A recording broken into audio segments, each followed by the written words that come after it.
KALAMAZOO, MI. It took a little longer than expected, but the Western Michigan offense got rolling in the second half to spark a 37-28 comeback win over Idaho in the Broncos' home opener.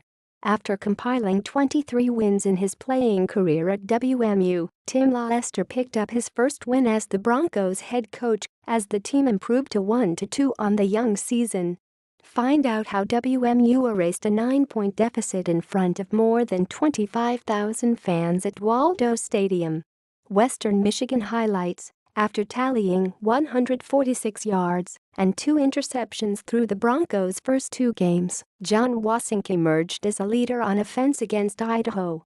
The sophomore was steady most of the game, with a couple of errant throws scattered in, but his ability to pick up yards on the ground was a key factor in extending drives. He finished with 212 yards and a touchdown on 21 of 31 passing, while adding 2 rushing touchdowns, including a 22-yard touchdown that gave the Broncos a 28-26 lead early in the fourth quarter. After a couple early big plays from Idaho's offense, WMU's defense buckled down pressured Vandals quarterback Matt Linehan, especially after the Broncos took the lead. Robert Spillane finished with 10 tackles and 1.5 sacks, while true freshman Ollie Fayette added 1.5 sacks and a fumble recovery in his first start. Despite not fielding a kickoff, Darius Phillips electrified the home crowd with 2 punt returns over 40 yards, including a 49-yarder that put WMU at the Idaho 19-yard line.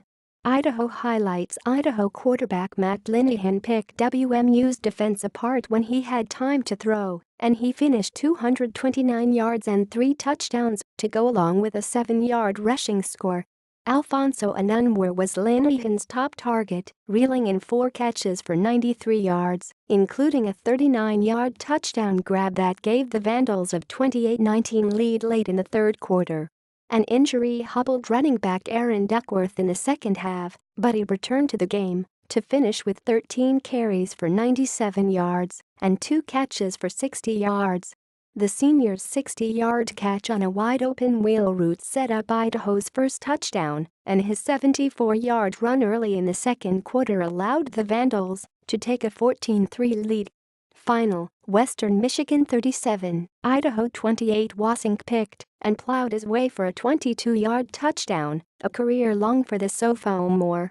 He was stood up by an Idaho defender at the 5-yard line, but kept his legs churning and got some help from Jarvian Franklin and Donnie Ernsberger, who pushed the pile into the end zone. Wassink was 3 of 4 on that drive and added 32 yards on the ground as the Broncos took a 28-26 lead. The Vandals' decision to kick away from Darius Phillips bit them on their first punt of the fourth quarter as Cade Coffey shanked a kick that gave WMU field position at the Idaho 33-yard line. The Broncos wasted little time padding their margin as Wassink hit Gia Ricci for a 21-yard gain down to the 1-yard line. The quarterback notched his second rushing score of the quarter on a 1-yard plunge to give WMU a 34-28 lead with 4:33 left. An Idaho fumble on its next drive gave WMU a short field, and the Broncos made it a 2-score game on a 29-yard field goal from Josh Grant. Third quarter, Idaho 28, WMU 19. Darius Phillips made his presence felt early in the third quarter when he returned a punt 42 yards into Idaho territory. The play was almost negated after Obie Jackson was whistled for targeting on a block that sprang Phillips, but the officials reviewed and reversed the call, keeping the ball in Idaho territory and saving Jackson of an ejection. On the Broncos' first play, Wassink lofted a nice deep ball that went through the arms of D. Eskridge in the end zone, but the quarterback returned with a 25-yard completion to Donnie Ernsberger. On the next play, Wassink hit a wide-open Eskridge for a 15-yard touchdown pass, and WMU cut its deficit to 14-13.